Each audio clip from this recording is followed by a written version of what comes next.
चतुर्थी का व्रत करना आरंभ कर दिया।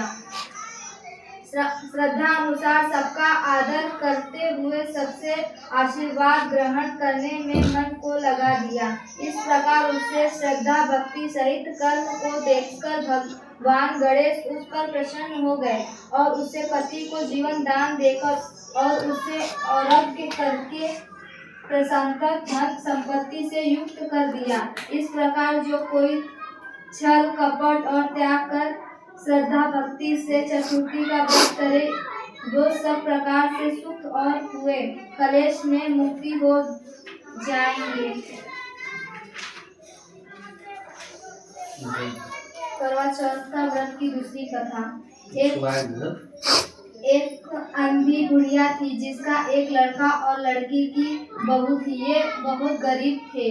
वो अंधे बुढ़िया नित्य गणेशा जी और पूजा किया करती थी। गणेशा जी श्रद्धा सन्मुख आकर कहते थे कि बुढ़िया माई तू जो चाहे सो मांग ले। बुढ़िया कहती मुझे मांगना नहीं आता, सो कह और क्या मांगूं। तब गणेश जी बोले कि पहले बहू बेटे से पूछकर मांग ले। तब बुढ़िया ने अपने पुत्र और बहू से पूछा तो बेटा बोला कि धन मांग ले और बहू ने कहा कि पोता मांग लो। तब बुढ़िया ने सोचा कि बेटा बहू तो अपने अपने मतलब की बात कर रहे हैं। तब उस बुढ़िया ने पड़ोसियों से पूछा तो पड़ोसियों ने कहा कि बुढ़िया तेरी थोड़ी सी जिंदगी है क्योंकि मांग धन और पोता, तू तो केवल अपने नेत्र मांग ले जिससे तेरी शेष जिंदगी सुख और व्यतीत हो जाए। उस बुढ़िया ने बेटे बहू तथा पड़ोसियों की बात सुनकर घर में जाकर सोचा जिससे बेटा बहू और मेरा सबका भला हो वह मांग लूं। जब दूसरे दिन श्री गणेश जी आए वो बोले बुढ़िया क्या मांगती है, हमारा वचन है तू जो तू मांगी सो ही पाएगी। गणेश जी ने वचन सुनकर बुढ़िया बोली हे गजानन यदि आप मुझे प्रसन्न हैं तो मुझे 9 करोड़ की माया दे, निरोगी काया दे, अमर सुहाग दे, आंखों में प्रकाश दे, नाती पोता दे, समस्त परिवार को सुख दे और अन्न में मोक्ष दे। बुढ़िया को बात सुनकर गणेश जी बोले बुढ़िया मैं तूने तो मुझे ठग लिया। खैर जो कुछ तूने मांग लिया वो सभी तुझे मिलेगा। इस प्रकार कहकर गणेश जी अन्न हो गए। गणेश जी जैसे बुढ़िया माँ को मांगे अनुसार अपने सब कुछ दिया वैसे ही सबको देना और हमको भी देना। श्री कृपा करना। करवा चौथ की तीसरी कथा सती द्रौपदी द्वारा की गई व्रत की कथा। एक समय पांडु पुत्र अर्जुन निरंगी पर्वत पर तपस्या करने चले गए। उनके पीछे उनके भ्राता और द्रौपदी को अनेक संकटों का सामना करना पड़ा। साथ ही द्रौपदी की अनुज किया और उनके दर्शन देने पर उनको अपने संकटों के विषय में वक्ता। तब सोयाकुल सती द्रौपदी को धैर्य बोधते हुए श्री कृष्ण ने संकटों के निवारण हेतु एक सच्ची कथा सुनाकर ये वृत्तानुसार करने का पश्चाताप किया। उन्होंने द्रौपदी जी ने भोलेनाथ से कोई ऐसा व्रत बताने को कहा जो सुहागी स्त्री को हर प्रकार से सुखी बनाए, उसके पतियों को दिव्यों प्रदान करे, उन्हें सदा सुहागिन रखे। जब श्री कृष्ण जी ने उसको इस प्राचीन व्रत का वर्णन कर विवाहित स्त्री को हर प्रकार से सुख संपत्ति करने एवं उनके पतियों को निर्धन प्राप्त करने वाला बताया। उन्होंने कहा कि सभी व्यक्ति धार्मिक थे और वर्ष के सभी व्रत पूजा किए करते थे। एक बार कार्तिकेय कृष्ण चतुर्थी को माँ बेटी तथा लड़कों की बहुओं ने करवाया चौथ का व्रत रखा। सायंकाल तथा व्रत पूजा की समस्या तैयार हो गई। चंद्रयान होने की प्रतीक्षा हो रही थी। घर में पूरी पकौड़ा बन रहे थे। बेटी गुणवती को पकौड़ा की सुगंध ने उसकी भूख को जगा दिया। उसे भूखी और व्याकुल देख उसकी चंद्रमा दिखाकर वही बहन गुणवती से अर्घ्य दिलाया और उसे भोजन करा दिया। भोजन करने वो बैठी थी, वो उसकी ससुराल से अचानक पति के देहांत की खबर आ गई। वह चिंतित करती हुई अपने ससुराल पहुंची तो वहां स्त्री तरह तरह की बात करने लगी। कोई बोली व्रत अखंडित आ गया है, कोई कहती अपनी पति को व्यवहार होते भी चुड़ैल खा गई। एक तो पति मरने का उसे गहरा सदमा लगा था, दूसरे स्त्री की ऐसी तीख बातों से उसका मन इतना विभोर हो गया कि वो धरती पर पाखंड खा खा कर रोने लगी। हाय, मैं सचमुच ही राक्षसी हूँ, मैंने अपने पति को खा गया। हाय, मैं इतनी भूखी थी कि मैंने भोजन नहीं अपने पति को खा गया।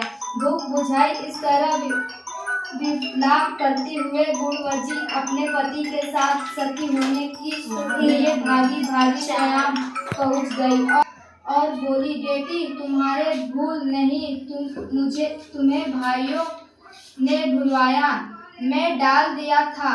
देख ले, तेरा पति अब जीवित हो गया है। तुम घर जाकर उसकी प्रतीक्षा करो। गुणवती घर पहुंच तो उसकी पति वहां बैठ मिला, पर मैं चारों ओर खुशियां छाई थी। श्री आने पर विधिपूर्ण करने का निश्चय किया। कार्तिक कृष्ण पक्ष में जब फिर करवा चौथ आई तो गुणवती ने सब भक्ति विधिपूर्ण व्रत किया। श्री कृष्ण जी बोलते हैं, द्रौपदी तुम भी इस व्रत को करने अपने संपत्ति संकट दूर कर सकोगे। तुम करवा चौथ व्रत को विधिपूर्ण करोगे तो अपने को सभी संकटों से मुक्त कर पाओगे। करवा चौथ की चौथी कथा, ब्रह्म दया की कथा। एक वैश्य परिवार में 7 बेटे की बहुएं थी।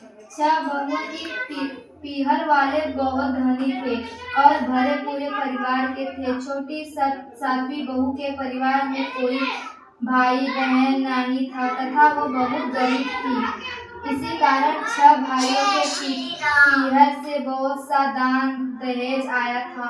उसे परेशान भी उससे भाई जब तक बहुत सा सामान भी लाते रहते थे। इस तरह परिवार में उन 6 भाइयों का बड़ा सम्मान था। छोटे बहू घर का सारा काम काज करती थी, किंतु सभी उसकी बुराइयां करते थे। उसके आसपास ससुराल भी प्यार नहीं करते थे और उसे खरे खोटी सुनाते थे। एक दिन छोटे बहू जंगल में जाकर जोर जोर से रोने लगी। आज करवा चौथ का दिन था। उसकी जेठानी के घर से करवा चौथ व्रत के लिए उनके भाइयों ने करवा और सौभाग्य का सामग्री की पिटारियां लेकर आए थे। छोटे बहू के घर में कौन था जो उसके लिए कुछ लाता। इसी से वह दुखी होकर जंगल में रोती हुई विचारने लगी। एक नाग उसके रोने का सुन रहा था। वो अपने बिल में से निकलकर उसके सामने आया और मनुष्य की बोली में पूछने लगा, बहन तुम क्यों रो रही हो?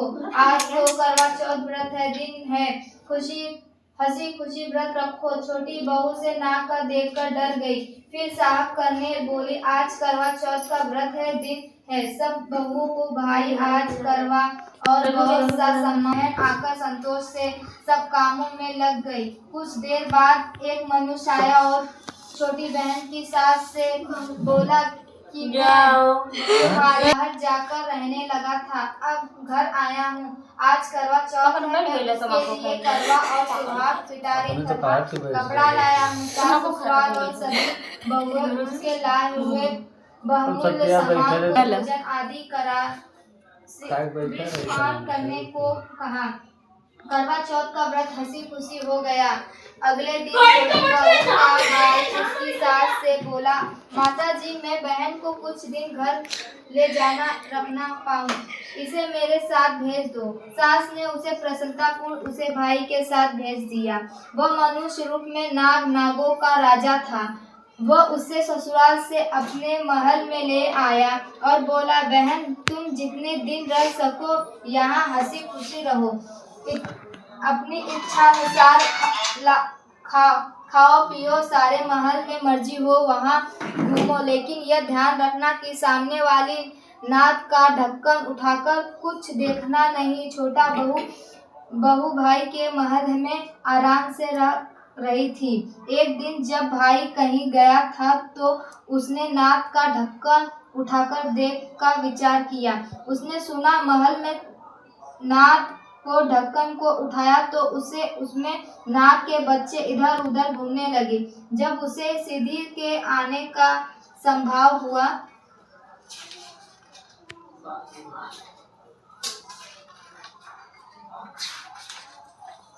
तो उसने जल्दी से उस ढक्कन को रख दिया।